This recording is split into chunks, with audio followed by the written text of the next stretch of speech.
This was the largest ever total ever in a Champions Trophy that England set. I'm telling you now, even the likes of India see Australia win a game like that, it'll make them nervous. Something that's knocking around at the moment a lot is this: Australia have champion DNA. Under maximum pressure, are you willing to let go of that fear of losing and put it all on the line and go and try and win? Risk everything. There's a number of concerns for Pakistan. There really is. They come up against India now tomorrow in a must-win. Yeah. It's a must-win. Yeah. So, in the first two games of the tournament, Pakistan could be gone. Hello and welcome to another episode of Beyond 23, your one-stop shop for all things cricket. Of course, with the great Michael Clark, chatting all things ICC Champions Trophy at the moment. It is underway and what a comp it has been so far. Michael Clark, an absolute pleasure to be alongside you again. Ooh. You look a little tired, but all in good fun because what a game of cricket we had last night. Yeah, wow. What a start to the ICC Champions Trophy. I'm a little sleepy. I did a little bit of work for Star over in India last night from Sydney. So I think I finished at about 5 a.m. So a couple of hours sleep, but entertainment plus. The Aussies, exceptional. What a win. I think the way they fought back with the ball, firstly, to restrict or keep England to 350, I thought was a great effort. Then the way they batted, short up front, his aggressive approach against a good fast bowling attack from England, all very similar. I think when I looked at the England attack, everyone bowled that high speed, hit the wicket hard, which again, some days can be your strength, some days can be your weakness.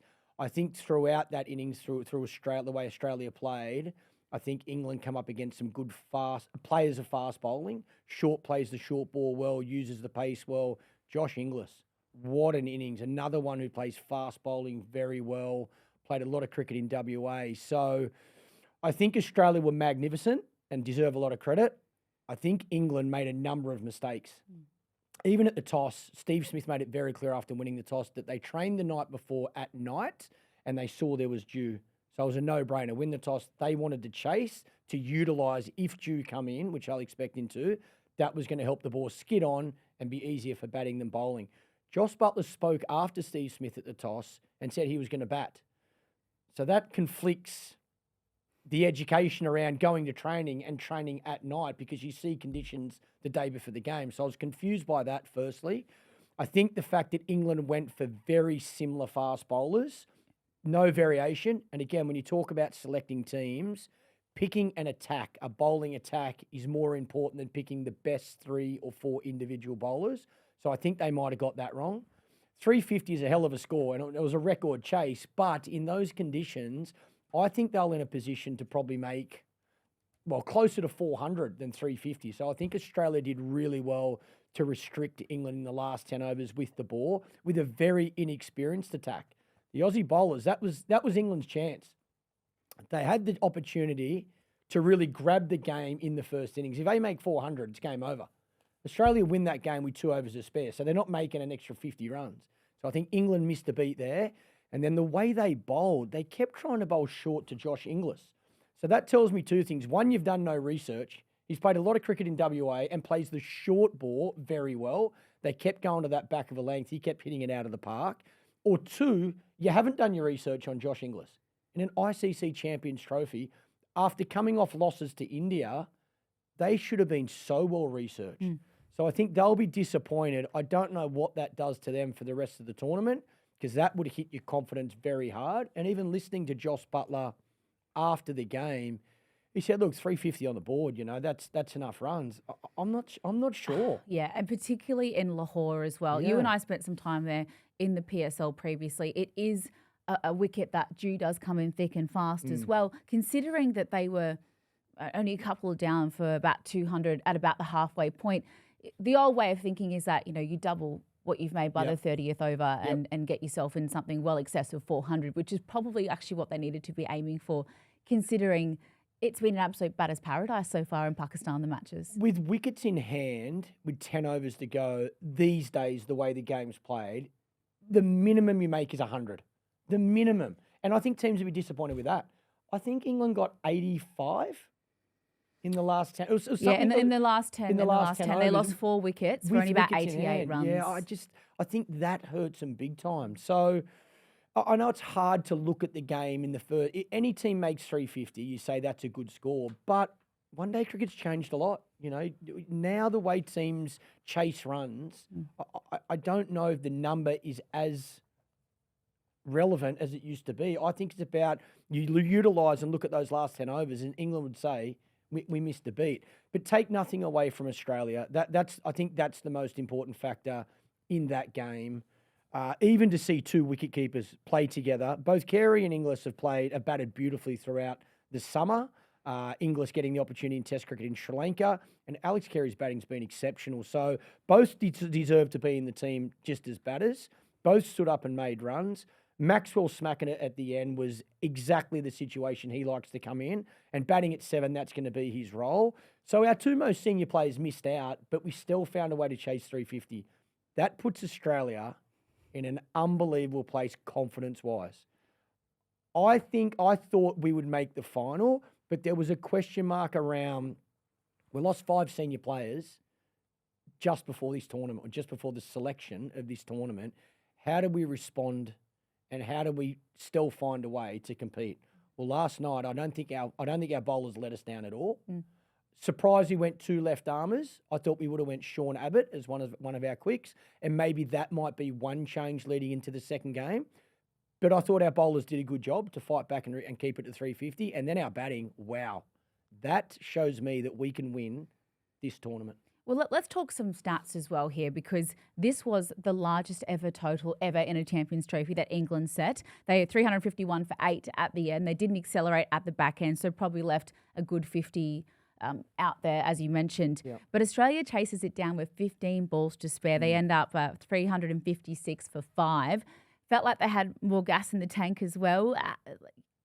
To think of what this Australian team could achieve now in these conditions, and the way that they've bounced back off the back of some terrible form. Let's not beat around the bush. Sri Lanka was a drubbing. Yep. Yes, it was only a couple of matches, but we don't play a lot of ODI cricket at the moment internationally. So the form hasn't been amazing from Australia. You lose so many to injury and retirements with Marcus Stoinis as well.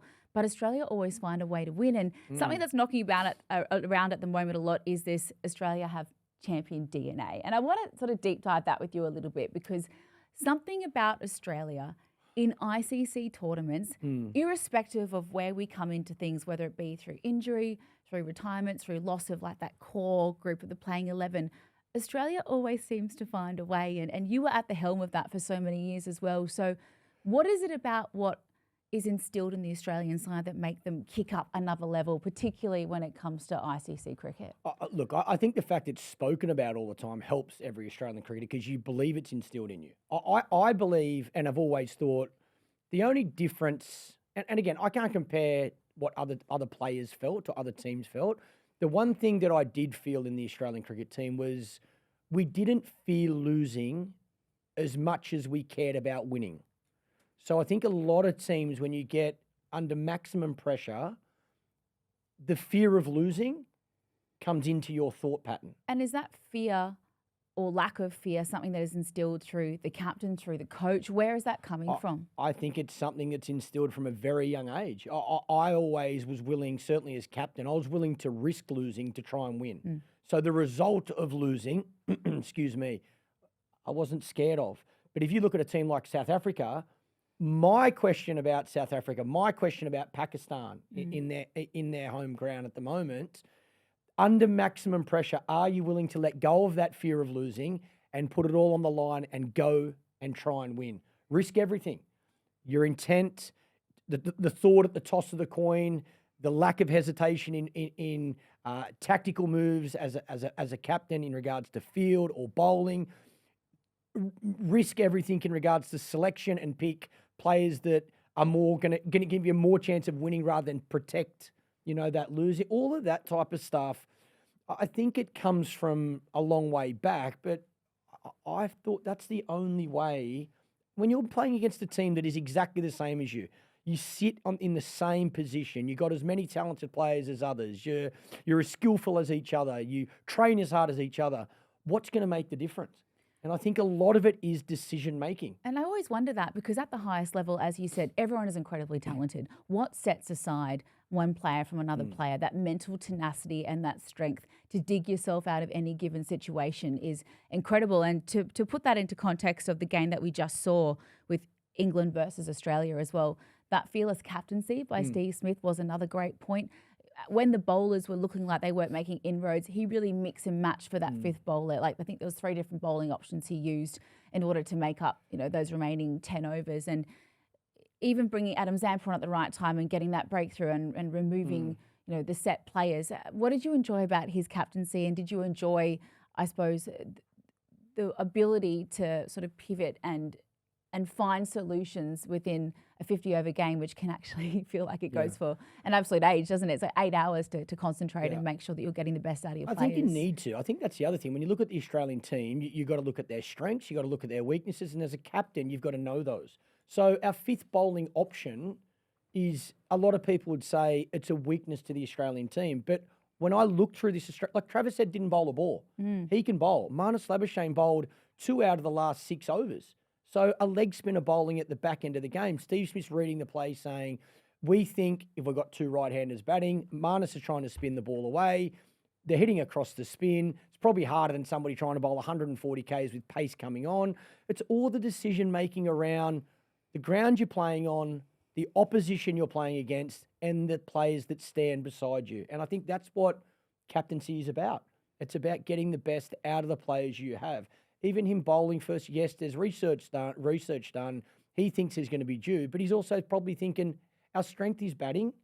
Let's put maximum pressure against our biggest strength. So instead of putting the bowlers under pressure, because they are inexperienced compared to our batting lineup, I'll back our batters to chase whatever total we have to get. And that's a big part of leadership. Look, England come into this game again, down. They haven't won too many one-day games. They haven't been in great nick. There's been a lot of questions about them.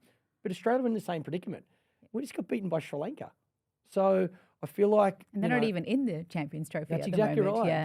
You've got to take... You're taking certain risks, whether you like it or not. Back your players, back yourself. And again, from Australia's perspective, that will do their confidence. They will now... They probably thought they could win this tournament, or probably spoke about, you know what... A lot of people have written us off and don't think, we can win this tournament. I'm telling you now they know they can win this tournament. And I still believe, watching these first few games that are being played, I still believe India are the favourites. Yes, their team. Yes, I think they're the number 1 team in the world at the moment in this format. But the fact they get to play in the same conditions every game, no travel, train play on that ground, I think will have a benefit come the back end of this tournament. But... I'm telling you now, even the likes of India see Australia win a game like that, it'll make them nervous. Yeah, absolutely got the best out of the Aussies last night against England. And we're getting the best out of our wonderful subscribers here at Beyond 23 Cricket Pod. That is our handle, Spotify, YouTube.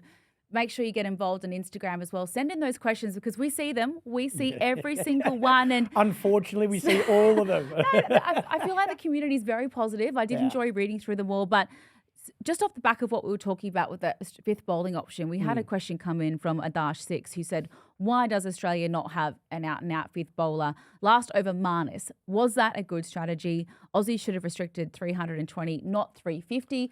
In the end, that didn't matter. But knowing Marnus like I do, I'm sure he was very much putting his hand up to Smithy as well and saying, I've got this. I've figured it out. Yeah, you could have bowled somebody else. There's no doubt about it. But I'm sure Steve Smith had his reasons. And at the end of the day, it didn't cost Australia. But look, I think there is fifth bowling options. It mightn't be 1 bowler. It might be 3 bowling options to take that, those 10 overs, to cover those 10 overs. And the other thing, they're probably thinking our all-rounder of choice, instead of it being a Cameron Green if he was fit, Marcus Stoinis if he didn't retire, we're going to use the combination of Glenn Maxwell, Travis Head, Marnus Labuschagne, for example. They're going to make up those 10 overs. So it's conditions-based. If this tournament was in South Africa or Australia, I think that fifth bowling option would be a medium-pace fifth bowling option. Australia's going for this spin all-rounder option. So I'm not too concerned. It also strengthens our batting with someone like Maxwell coming in at 7 and getting us over the line playing the way he played. I think England were in a similar vote as well. Their fifth bowling option wasn't a genuine fifth bowling option. Every team's going to be different. This is the way Australia feel they're going to win this tournament. And in one game, it's worked. So let's see what happens as time goes on. The other thing as well, the wickets will deteriorate. So generally, you'd think it'll spin more as the tournament goes. So that'll play into a part-timer becomes a little bit better than a part-timer if the conditions are conducive. Talking about the importance of all-rounders and part-timers, Alex Carey, part-time fielder without the gloves on. I think he should be a full-time fielder. And I don't mean that you're an incredible gloveman. And we will talk about that as well, the fact of Inglis versus Carey with the gloves. I was a bit surprised that perhaps they did throw them to Inglis rather than Carey. But when he's taking speckies like that in the outfield, I mean, do you just leave him out there in the deep? Wasn't he spectacular?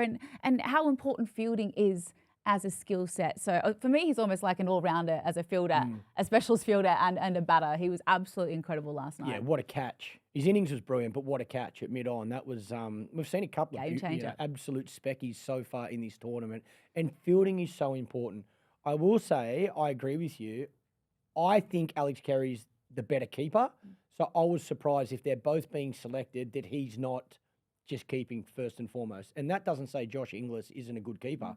I just think Alex Carey, particularly at the moment, is at the top of his game with the gloves and with the bat. They both deserve to be in the team. It's a testament to how well they're both batting that we have managed to fit two keepers into the side. And they both can field. Like we've seen Inglis in the Test match, him be in the field, and he's handy as well. So they don't let the fielding group down, whether they're keeping or not keeping, which is a real positive for Steve Smith and the Australian team in the field. But yeah, I thought they would have went with Alex Carey with the gloves.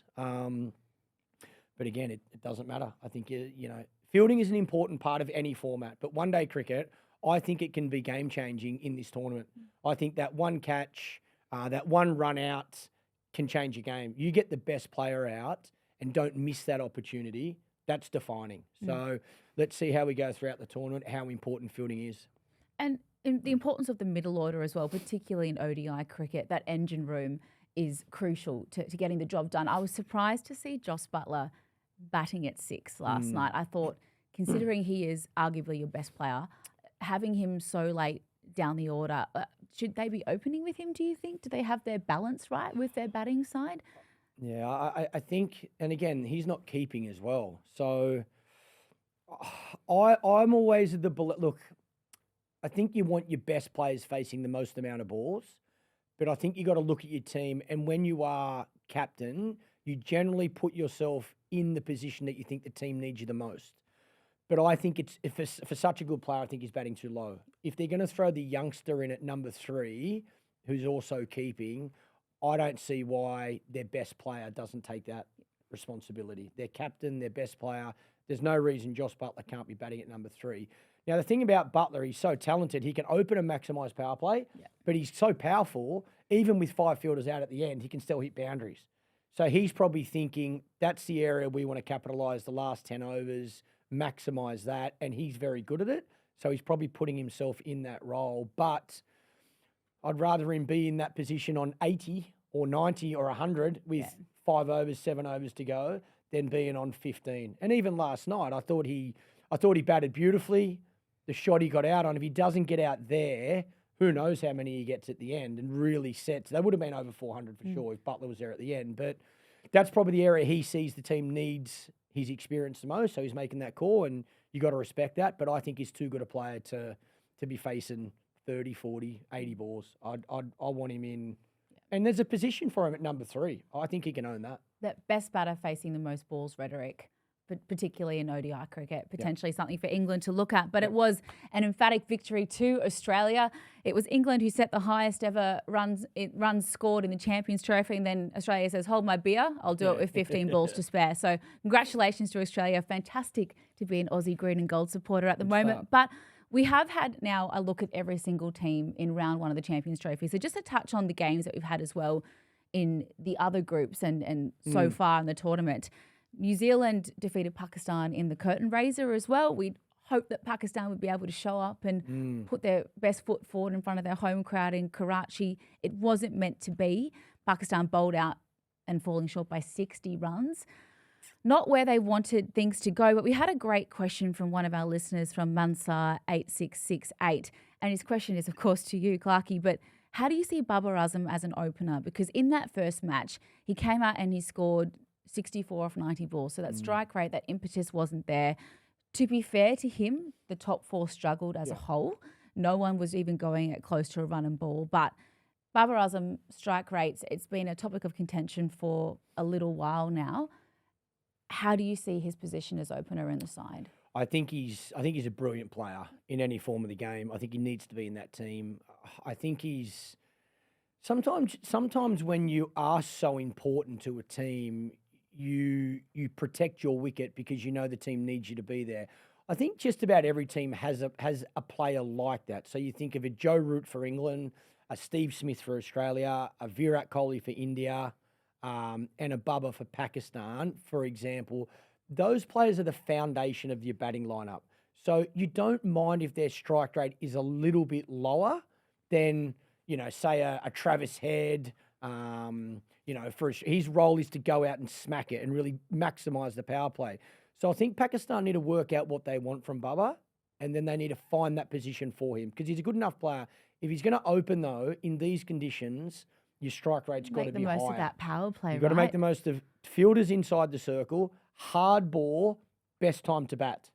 So that's what teams are looking at. Where is the role for that foundation player? For Australia at the moment, Smitty's batting at 3 to do that. So when you've got like Fakhar Zaman who can go, hell for leather, is Babar better suited in a 3 or 4 position the way that like a Steve Smith or a Joe Root would belong in their own lineups as more of an anchor, which should you lose someone early, you need to rebuild. Someone who's got, such sound technique and cricket understanding, cricket smarts, I suppose, with the experience of Babar Azam.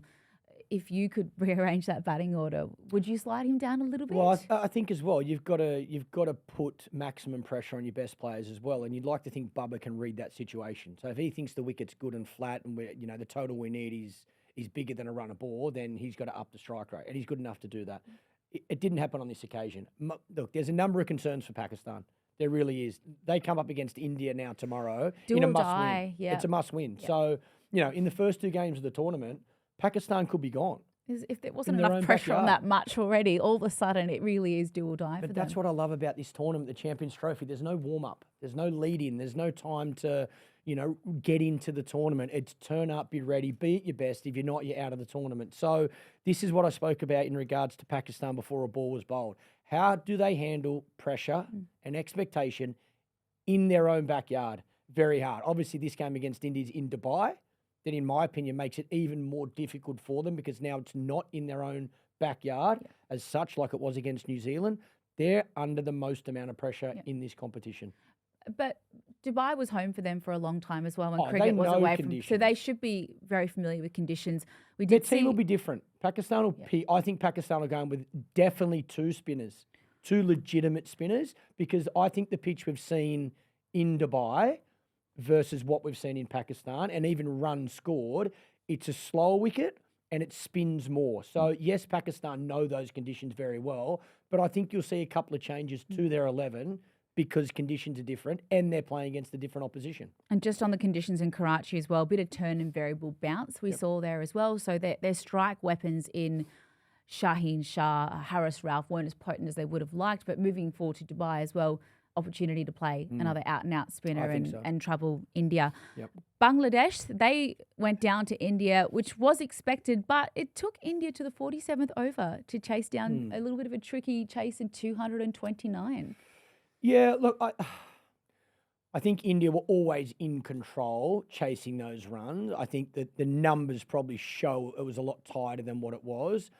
Again, I think that pitch was quite slow and spun.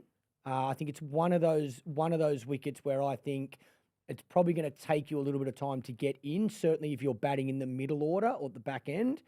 The power play is the key. And even the way Rohit Sharma walked out and played, I think there's a captain reading conditions and thinking, I've got to do what's best for the team. And he's selfless. 100%. Hitman is always selfless. Whatever the team needs, Doesn't matter about milestones. But he's good at that role as well. He's the type of player that does want to go down the wicket and try and hit the ball over the top in the first over. He's playing a position that is best for the team, but it suits his game. That's also a part of leadership. You've got to, Joss Buttler, I think that position, that role suits Joss Buttler. But he probably at the moment, he feels he's more needed down the lower order. So it's hard when you're captain, to have the courage to walk out and do that sacrifice. I could hit it straight up in the air. Could make no runs. I think that's what this sport's about. You've got to do what's best for the team. So even India playing one game in those conditions, training. I saw Virat Kohli was at the nets yesterday, an hour and a half before the team arrived for team practice. So that tells me two things. Virat's trying to get accustomed to conditions. He probably feels he's not batting at his best at the moment. And he also knows this game against Pakistan is massive and he will want 100. He'll want a big score. Yep. Big score. Talking about big scores, though, Shubman Gill back in some form as well. He was the anchor there, 101 red ink, returned to form for the superstar. Really cool, calm head, anchoring a chase, which was a little bit up and down. It did take them to the 47th over to chase down a smallish total in this Champions Trophy, but great to see him back in the runs. Mohammad Shami rolled back into some form.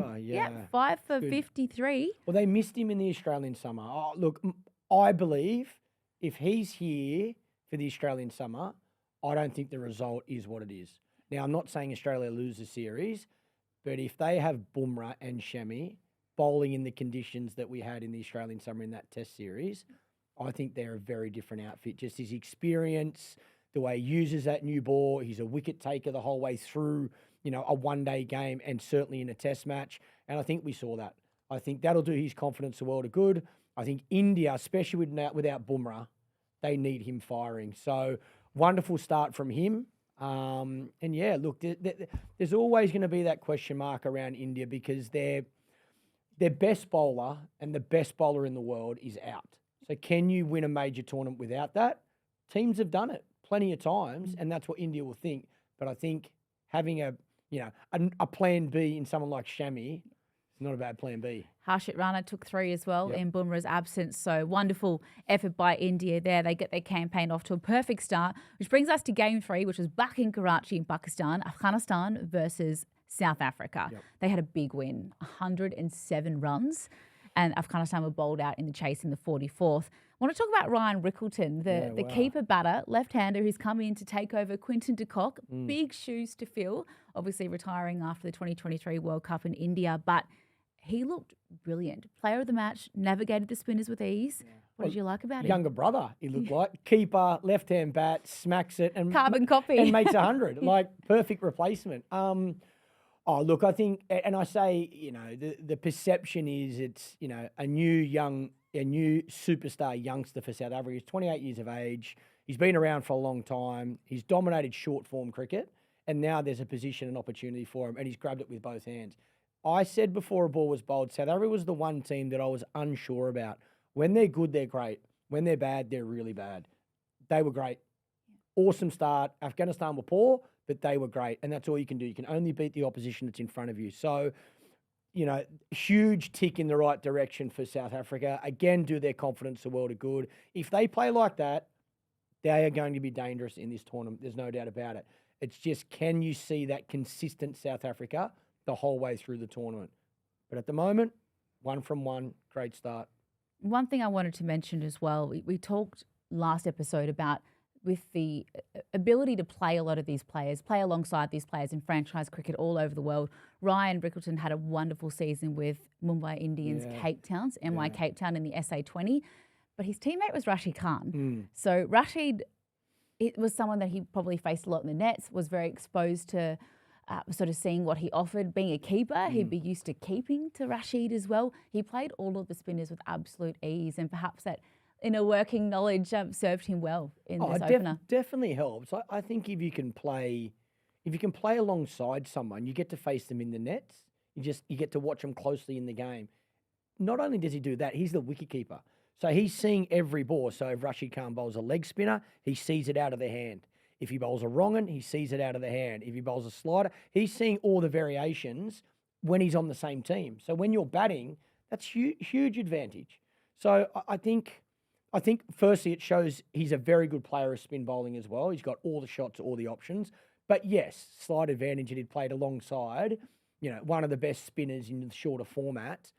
So he's seen all of the deliveries. But yeah, like I say, I think more and more these days, because of the domestic competitions around the world where players are playing together, you know each other so much better. And that's what I say. A lot of the teams are on an even playing field when it comes to skill and knowing one another. What's going to be defining is decisions made under pressure.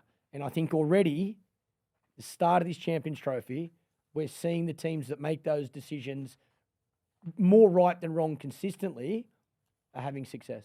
So one of our listeners, Anand Venkat 6920, said, Clarkey, now you've seen all of the teams play at least once. Who do you think is looking strongest after the round one matches?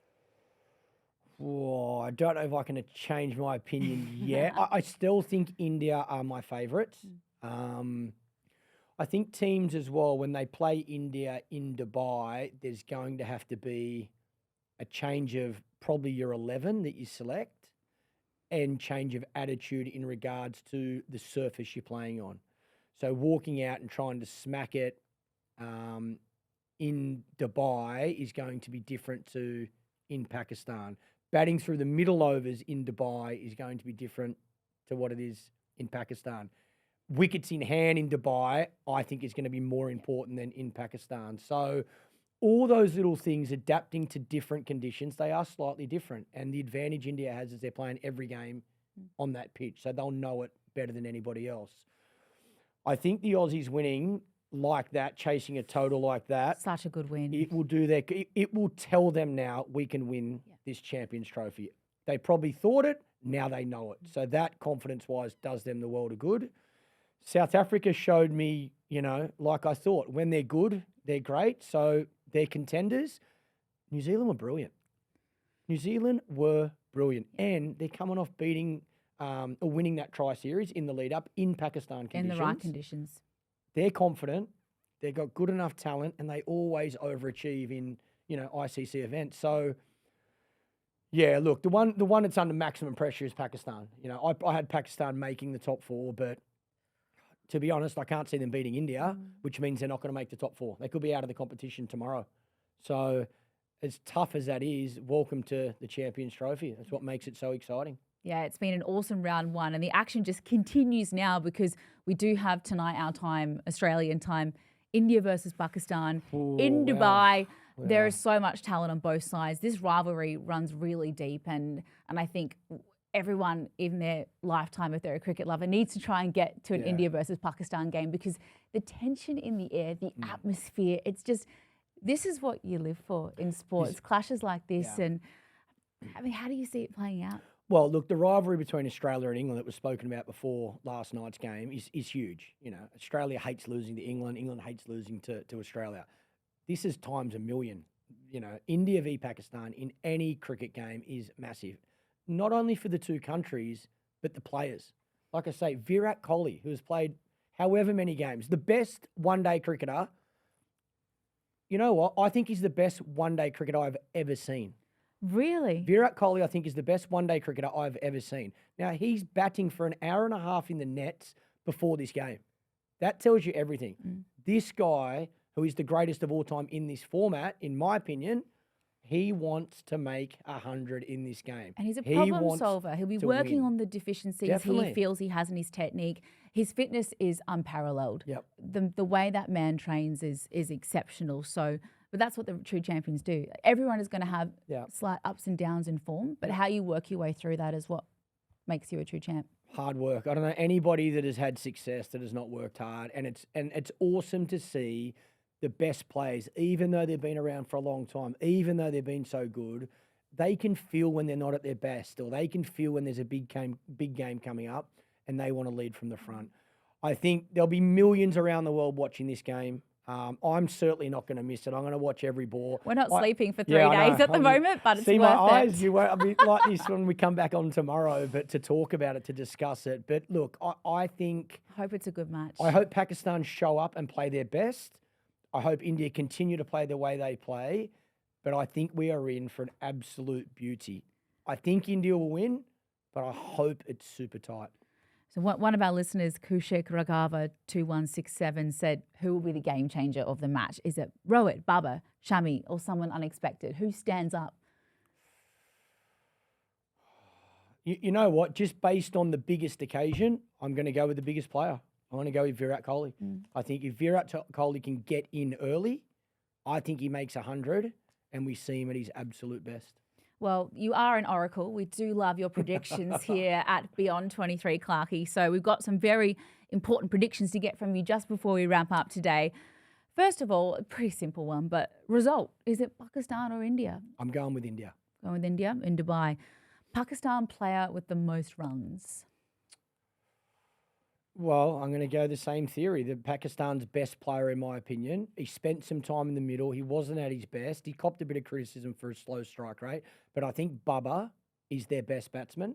I think they need him to make 100. So I'm going to go Bubba. Yeah, the cream always rises to the top, and no doubt he is going to want to prove a point against India. Nothing like the thrill of a challenge of, your fiercest rival to get the creative juices running. We talk about the passion for, we talk about the Indian players, the big players that will stand up in this game. Virat Kohli going to the nets and batting. It's no different for Pakistan. Baba, Pakistan's best player, will be going, listen, this is my day.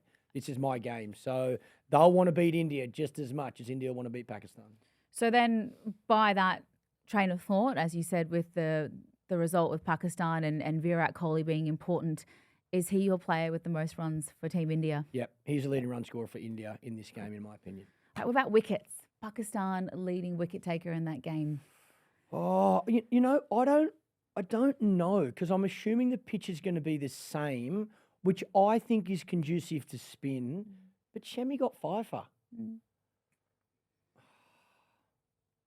I don't know who's going to be the leading wicket taker in this game. Depends if Shaheen Shah gets off to a good roll as well. We love seeing the Eagle spread his wings, that celebration when he takes poles with the new ball. That is when he's most potent. I think both teams will want to take wickets early with the new ball. I think both teams will hope it just swings, even for 2 or 3 overs, just to try and get a breakthrough or get 2 wickets early in that power play. So, yeah, let's see. The quicks are still important, but I think the spinners through the middle are going to be, how you play spin in those conditions is very important. They've got Mr. Abracadabra, Abra Ahmed, the spinner as well. He's a bit of a magician.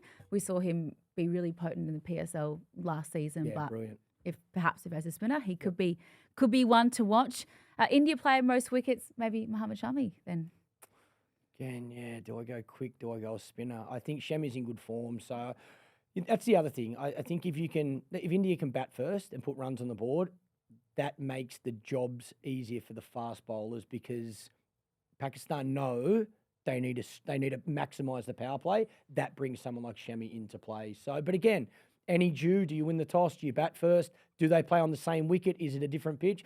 All these things to consider, and that's where your research and your captain play such a big part. What about the guile of Jadeja? Haven't chatted about him too much yet. Very skillful, a lot of experience. You know what you're going to get. Again, left arm orthodox, spinning the ball away from the right-handers. He's very accurate. If you need to score against Jadeja, very hard. If you can rotate strike and sweat on a bad ball, different story. So it's going to come down to how many runs are they chasing? Are they setting a total? But Jadeja's another one. He knows how to take wickets, and he'll want to perform in a big game. And your player of the match? I'm going Virat Kohli. I'm going India to win, King hopefully Kohli. by 1 run. I hope it's that tight a game, but India to win. Virat Kohli, player of the match. There you have it. Predictions from the great man himself there. One thing is for certain, though, it is going to be an absolutely epic clash. It always is when the saga of India v Pakistan continues. Our next match, though, is against South Africa. That's on Tuesday, I believe. First up, easy one, result? I think the Aussies will beat South Africa. I think it's going to be tight, though. I just think this win against England does their confidence the world of good. And who do you think would be our leading run scorer in that match? Either Travis Head or Steve Smith. They both missed out. South Africa got good quicks as well. I'll put Travis Head under a bit of pressure with that new ball. I might go Smitty as our leading run scorer. Yep, South African player with the most runs. Oh. It depends if Heinrich Klaassen plays as well. He was a big out in that first match. Was he injured? He was. Yeah, see, if they pick him, I think he's a superstar. And I think that through the middle against Australia, I think if he plays, he knows how to make 100. He scores so quickly as well. Remember That's the that other match thing. in the 2023 World Cup in Wankhede under extreme heat and Yeah, pressure against wow. England? I know. He was basically falling over to get the job done, but Yeah. he's a tough cookie. He's a good player too against both quicks and spin. So there you go. He could let's put him in the 11 if South Africa do make that change. If he's fit, he's in. I think it's a no-brainer. He's a wonderful player and he's a match. He's an X factor. He's a guy you want in your team. And they're still missing Tristan Stubbs as well. We know what he Yeah. can do. They've had a few injuries to contest with. So Junior AB de Villiers. That's who he reminds me of. baby 360. So many similarities. Brilliant in the field. Yeah.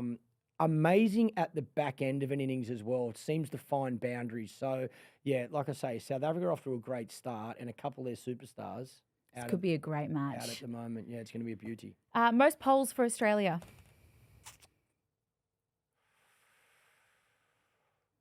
Oh, spin to win. Zampa. Zamps. And on the South African side, which Rabada. Protea? Rabada. Yeah, I'm going to go up front. If they're going to beat Australia, I think they've got to knock 2 or 3 of Australia's top order over early. I think that's the best chance to try and neutralise that potent Australian batting order. And lastly, player of the match. Captain Steve Smith. Australia to win, Smith to make 100, Smith to get man of the match. Only because he missed out. Very rarely does he miss out twice in a row, so lock him in. I tell you what, this mini World Cup, this Champions Trophy has been unbelievable so far. And given these matches that we have coming up tonight, Australia's next one, there's so much more to look forward to unpack here on the pod. Yeah. It's been lovely chatting, as Don't always. miss tonight. India v Pakistan. We will be watching it. We'll be asleep tomorrow when we're back on here. So get ready for round 2.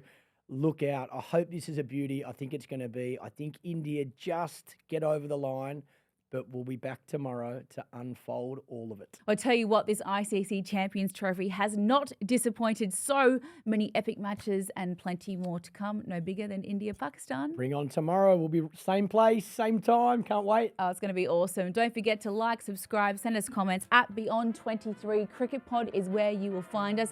And we'll see you tomorrow to unpack all of the epic action that was India versus Pakistan. We'll chat to you then.